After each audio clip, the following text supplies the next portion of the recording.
The guard stopped the poor old man, but when his son called him a liar on camera, what happened next shook the entire nation. The golden gates of the Oboka royal estate shimmered under the hot sun. Cameras turned slowly, watching every movement. The estate was known for its strict security, wealth, and powerful family that lived within. From a distance, a frail old man walked slowly toward the entrance. His clothes were faded and patched in many places. His feet were covered in dust, and his slippers were torn, tied with string to hold them together.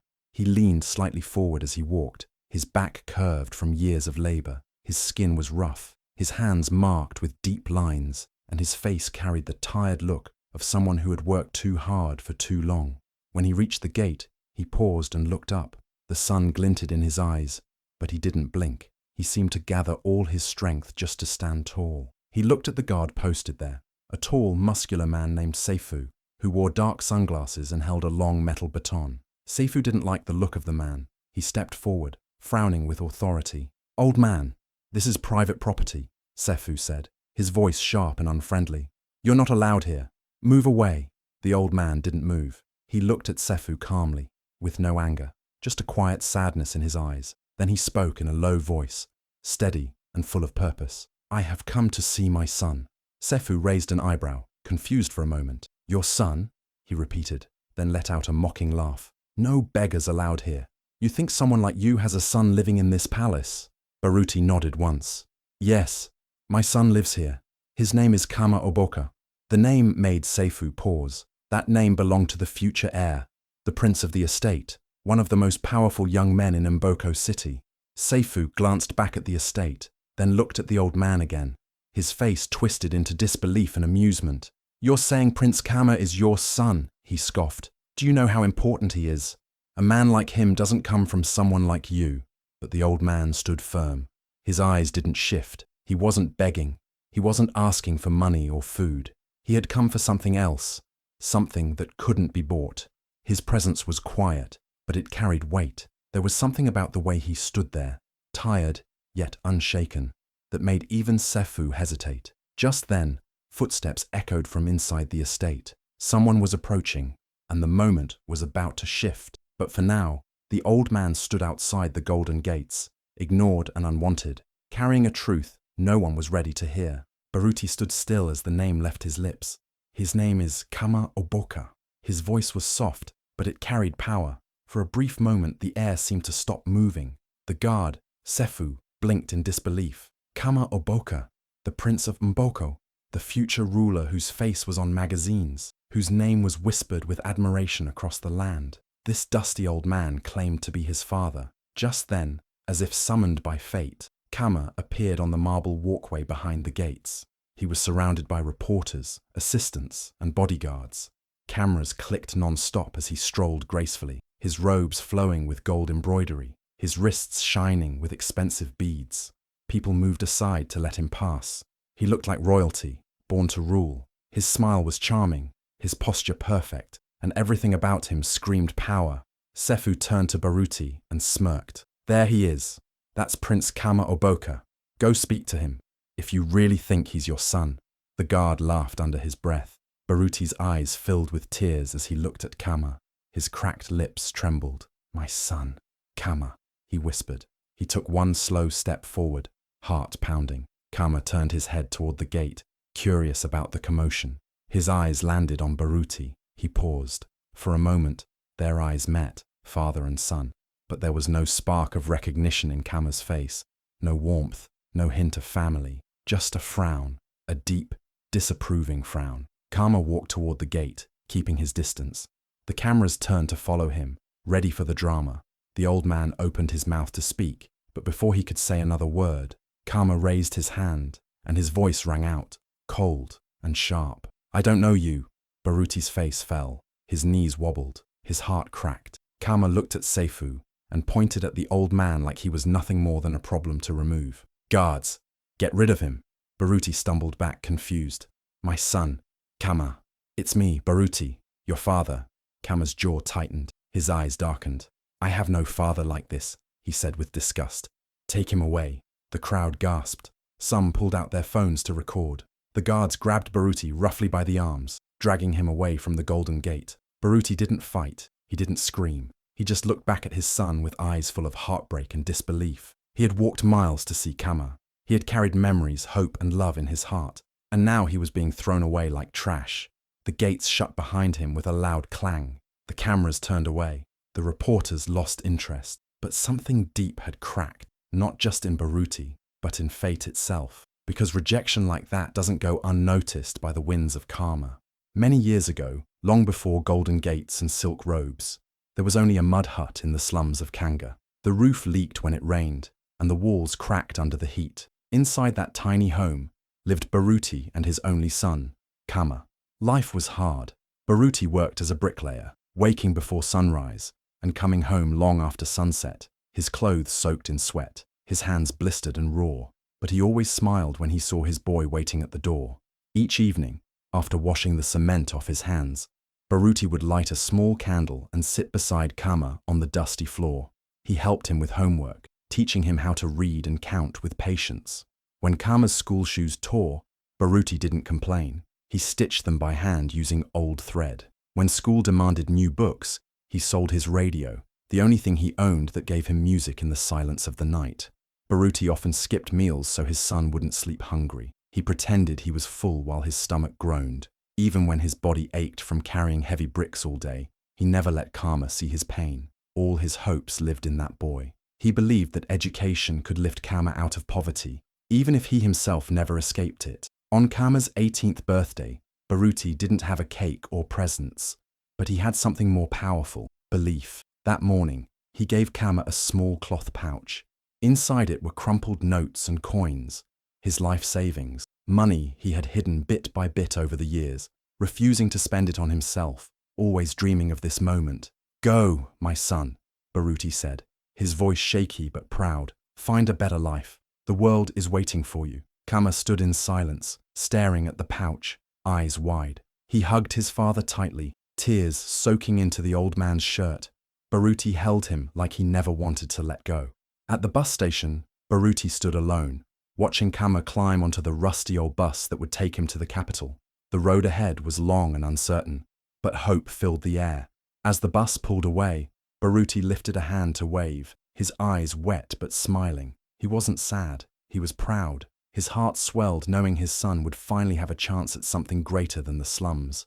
He walked back to his empty hut with aching feet, but a peaceful heart. In his mind, he saw Kama in a bright future, successful, happy, and free. That day, Baruti believed all his suffering had been worth it, but little did he know, years later, the same son he sent to chase dreams would one day pretend not to know him behind golden gates. When Kama arrived in Mboko City, everything felt like a different world. The buildings stretched into the sky, the streets were filled with cars and flashing lights, and people dressed in fine clothes moved with purpose. For a boy from the slums of Kanga, it was overwhelming. But Kama was determined. He worked hard, studied harder, and slowly climbed his way into the world he once only dreamed about. But as his life changed, so did his heart. The more success he found, the more he wanted to forget where he came from. The mud hut, the candlelight studies, his father's worn hands. They became memories he didn't want to speak of. He never returned to Kanga, not even once. He didn't call, didn't write. Not a single word was sent back to Baruti, who waited season after season, sitting on the same old stool outside the hut, hoping to see his son's silhouette walking down the dusty road. Kama's journey in the city led him to Powerful Circle. That's where he met Yelena, beautiful, graceful, and the daughter of King Oboka, ruler of Mboko. Falling in love with her opened the door to a life Kama never imagined, but with that life came a price. He knew the royal family would never accept a man from the slums, so he buried his past. When Yelena's father asked about his family, Kama lied. "I'm a full-blood Oboka," he said proudly. He changed his last name from Baruti to Oboka, adopting the family name as if it had always been his. People believed him. Why wouldn't they? He looked the part, spoke like royalty, dressed like a prince. The streets of Kanga and the face of his father faded further with each lie he told. Meanwhile, back in Kanga, Baruti waited every dry season. That was when the buses came more often, when people returned home for festivals. Each time, Baruti prepared extra food, cleaned the little hut, and placed Kama's old books on the wooden shelf. He even kept Kama's stitched shoes, hoping they would bring back good memories. Villagers often asked him, "Baruti, any word from your son?" And he'd smile gently and say, "Maybe this season, maybe he's coming." But the seasons passed, and no one came. Baruti never stopped believing. He sat under the same tree each evening, watching the sunset, thinking, maybe tomorrow. But Kama had erased his past completely. In every interview, every banquet, and every speech, he wore his new name like a crown, and never mentioned the man who gave him everything. The night he left Kanga, Kama had promised to return. But once the city swallowed him, he never looked back. And Baruti, the father who gave all he had, was left with silence, waiting for a son who forgot his name. Kama didn't just rise, he soared. In the fast world of Mboko City, he quickly became a name everyone knew. He had charm, intelligence, and ambition that didn't sleep. While others rested, Kama worked. He started small businesses, made bold decisions, and took risks no one else dared. People admired him. Investors trusted him. Politicians feared him. And when the time came, he stepped into the world of power with a smile that never showed doubt. He married Yelena in a grand wedding aired across the country. Cameras flashed, crowds cheered, and news anchors called it the union of legacy and greatness. From that moment, Kama became more than a businessman. He became a symbol, a future leader, the one chosen to carry the Oboka name forward. In every speech, Kama spoke of vision, honor, and legacy. He promised to build a stronger Mboko, to lead with wisdom, to continue the Oboka tradition. People clapped. They called him the Golden Son. But behind the polished words and royal smile, Kama never once spoke about his roots. Not once did he mention the dusty streets of Kanga, or the man who raised him on dreams and candlelight. He paid people to clean the internet of old records. His school files were edited. His childhood address was deleted. Even family photos were gone. Every trace of Baruti was wiped from his life like dirt from polished shoes. One day, at a public event, a reporter raised her hand and asked a simple question. "Prince Kama, your rise has been incredible, but where is your father today? What role did he play in your journey?" Kama didn't blink. He looked straight at the camera and said coldly, "My father died long ago." The words came out like stone, clean, sharp, final. Far away in the slum of Kanga, Baruti was seated under the old tree outside his hut, as usual. The radio was playing. The station aired highlights from the royal event. Then the reporter's question came, followed by Kama's reply. Baruti sat still, holding his breath. "My father died long ago." The sentence cut deeper than a knife. Baruti didn't cry. He didn't shout. He just sat there in silence, staring at the ground. His hands trembled, not from age, but from something heavier, the weight of being erased. That night, Baruti didn't eat. He didn't sleep. He sat outside until dawn, his mind replaying the years he sacrificed for a son who now claimed he was dead. And something inside Baruti, something strong, something full of hope, quietly broke. Not with noise, not with anger, just broke. Years passed quietly in Kanga. Baruti grew older, his steps slower, his back more bent by time and hardship. The sun burned hotter, and the nights grew colder. But still, he waited, hoping for a sign from his son, a letter, a call, anything. Yet silence remained his only companion. One afternoon, as Baruti cleaned his small hut, he found an old wooden box hidden beneath a loose floorboard. It was dusty and worn, but he opened it carefully. Inside were treasures from a life long past. Kama's childish drawings, scribbled in crayon and fading with time. A small stone necklace that once belonged to Kama's late mother, smooth and precious. And a torn letter, folded so many times it looked fragile. A letter Baruti had written, but never had the courage to send. Holding these memories, Baruti felt a flood of emotions.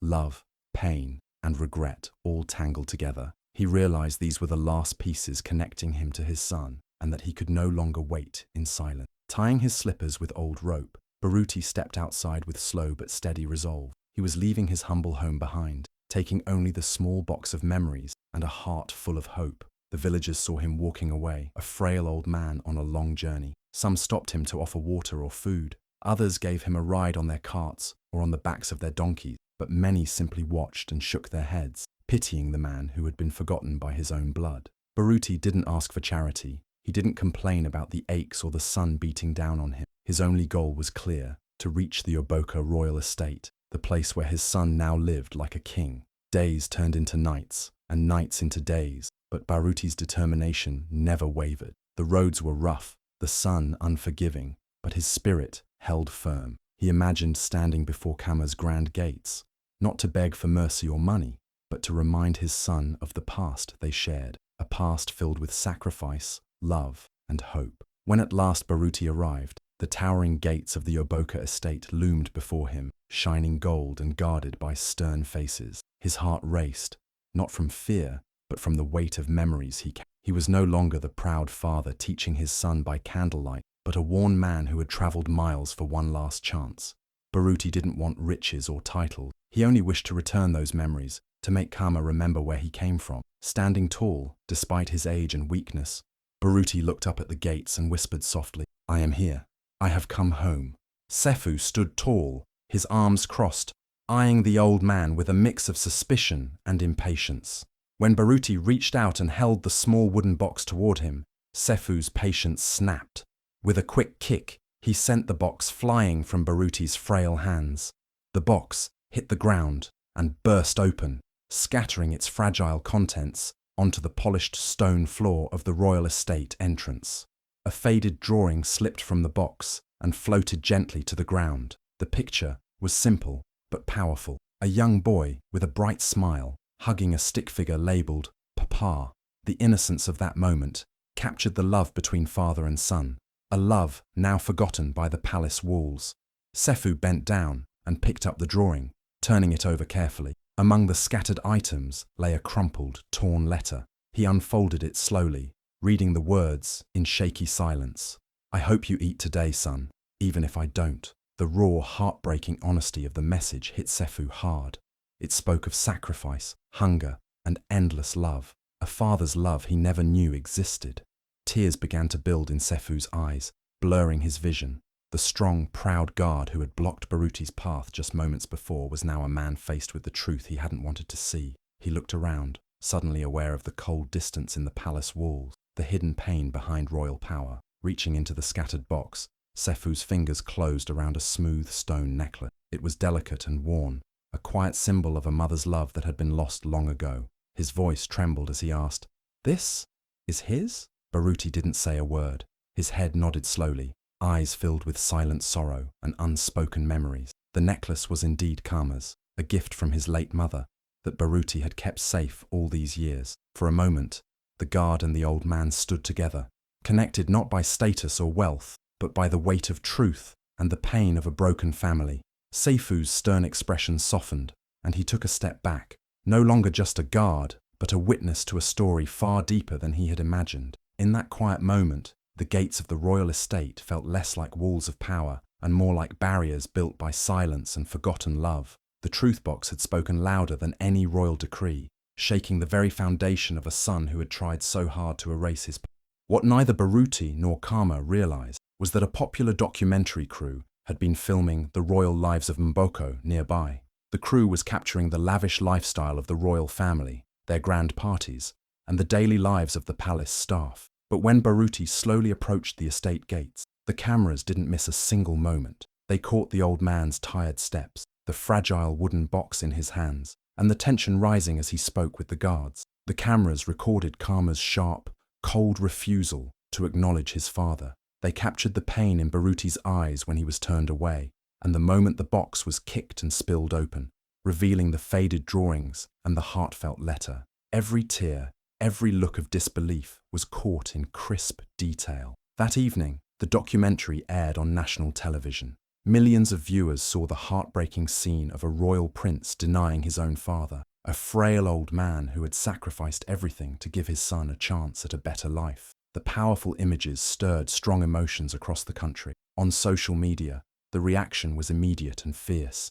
People shared the video millions of times, and hashtags like "Baruti deserves better," "Not my prince," and "Royal disgrace" began trending worldwide. Ordinary citizens, journalists, and celebrities expressed outrage at Kama's cruelty and ingratitude. Many praised Baruti's courage and the sacrifices he had made. The story quickly became a symbol of lost values, forgotten family bonds, and the dark side of wealth and power. News outlets covered the fallout for days, analyzing how Kama's rejection of his father contradicted the royal image of honor and respect. The viral video turned the tables overnight. Kama, once admired and destined for the throne, now faced public shame. His silence on the matter only made things worse. Meanwhile, Baruti became a hero to many, the humble father who had stood tall despite rejection, reminding the world what true strength and love mean. The footage sparked conversations in villages and cities alike about loyalty, respect for parents, and the dangers of forgetting one's roots. People questioned how someone could climb so high, yet abandon the very person who had given them life. Baruti's story touched hearts deeply, inspiring many to share their own tales of family struggles and forgiveness. The viral moment was no longer just about a prince and his father. It was a powerful lesson on humanity, kindness, and the cost of pride. As the world watched and debated, Baruti quietly waited, his journey now known to millions, hoping that maybe, through this unexpected spotlight, his son Kama would remember the bond they once shared. The next morning, just before sunrise, the royal palace was in chaos. The king of Mboko had watched the viral video like everyone else, but unlike the crowd, his anger was deeper, stronger. He summoned Kama at dawn. As Kama walked into the royal hall, dressed in gold silk, he found the king standing tall, eyes burning with fury. "Who is this man?" the king asked, his voice cold and sharp. Kama hesitated, his mouth dry. "He's a liar, an imposter," trying to gain attention. The king slammed his hand on the royal table so hard that the guards flinched. "Do not lie to me," he roared. "He is your father, the man who made you, raised you, built you from the ground up." Kama stood frozen, unable to speak. The silence that followed was louder than thunder. Across the village and cities, the video continued to spread. TV channels aired it non-stop. Online, more and more people shared their anger and heartbreak. Comments flooded every platform. "How can a son deny such a father? Kama is not worthy of the throne. Baruti is the real king of hearts." Hashtags doubled. Voices grew louder. Back in the village of Kanga, neighbors who had known Baruti for decades gathered around radios and small TVs. Some wept, some shouted. "He walked for days just to see his son," one old woman cried. "And they kicked him like a stray dog." Outside the Oboka estate, crowds had started to form. People from all parts of Mboko, rich and poor, stood holding signs. "Justice for Baruti, respect our fathers, no throne for ingrates." The pressure was too strong. The king had no choice. He sent an official royal carriage to bring Baruti to the palace.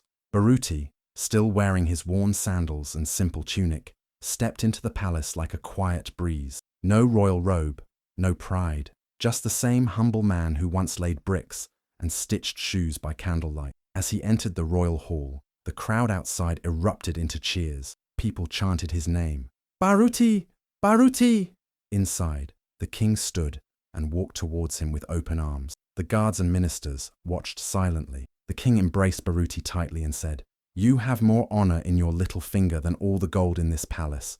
You, sir, have raised a nation." Baruti's eyes filled with tears. He didn't ask for revenge. He didn't speak of pain. He only bowed slightly and whispered, "Thank you."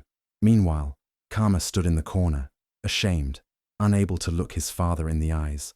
The royal court, once cold and distant, felt the warmth of truth that morning. And as the sun rose over Mboko, the world knew titles and crowns mean nothing if you forget the hands that carried you when you were too weak to walk. Kama's downfall began the very next day. The royal council gathered in full presence, the air heavy with silence and judgment. After reviewing everything, the viral footage, the testimonies, and Kama's own cold denial, they reached their decision. In a solemn voice, the High Chancellor stood and declared, "Prince Kama Oboka is hereby stripped of all royal titles and privileges. He shall no longer represent the Oboka name." Gasps filled the chamber, but no one objected, not even the king.